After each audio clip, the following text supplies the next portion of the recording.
যার কারণে আমার সাথে সম্পর্কটা শেষ হলো। এর নাম ছিল বিপ্লব, কোরিয়াতে আমাদের ড্রাইভার ছিল। এটা এখন বাচ্চার মা, আর কিছু বলতে চাই না, অনেক কিছু বলে ফেললাম।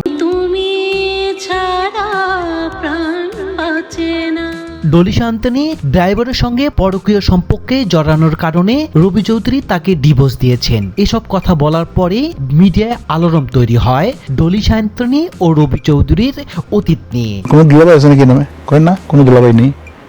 দেখেন, আপনার বোনকে আমি ছাড়লাম। ব্যক্তিগত জীবন নিয়ে রবি চৌধুরী এমন মন্তব্য অনেকে হতবাক হয়েছে, তবে এতদিনে টু শব্দ করেননি ডলি শান্তনী। অবশেষে নীরবতা ভেঙে এই শিল্পী বললেন, সম্প্রতি আমাদের পরিবার ও ব্যক্তিগত জীবন নিয়ে যে বিভ্রান্তিকর ও ভিত্তিহীন তথ্য ছড়ানো হচ্ছে তা সম্পূর্ণ মিথ্যা ও উদ্দেশ্য প্রণোদিত। ডিভোর্স হলো তখন বাচ্চা বলে যে বাঁচে গিয়েছে, মানে তুমি বেঁচে, সে নিশ্চয় ভালো চান। উল্টো ডলি শান্তনী জানান, রবির বর্তমানে স্ত্রীর সাথে তার অনৈতিক সম্পর্ক ছিল। ধরা খেয়ে বিয়ে করেন, কারণ বিয়ের 6 মাসের মাথায় কেমন করে বাচ্চার মা হয় সে। খারাপ কিছু মানে ওরকম কিছু আমি করিনি, করতে মমতাজের জন্য ভোট দিয়েছি। এছাড়া রবি চৌধুরী তো আওয়ামী লীগ করে, এখন খোলস পাল্টিয়ে বিএনপিতে যোগ দিচ্ছে। এইসব খবর সবাই জানে। আর আমি তো আওয়ামী লীগের আমলে স্বতন্ত্র থেকে নির্বাচন করেছি, কারো পা চাটিনি। সরকার আমাকে অফার দিচ্ছে।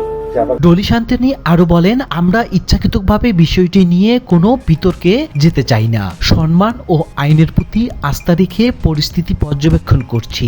ব্যক্তিগত বিষয়ে অযথা আলোচনার বিষয় বানাবেন না। আমাদের নীরবতাকে দুর্বলতা ভাবার কোনো সুযোগ নেই। আমরা আমাদের মতোই আছি, বাকিটা সময়ের হাতে।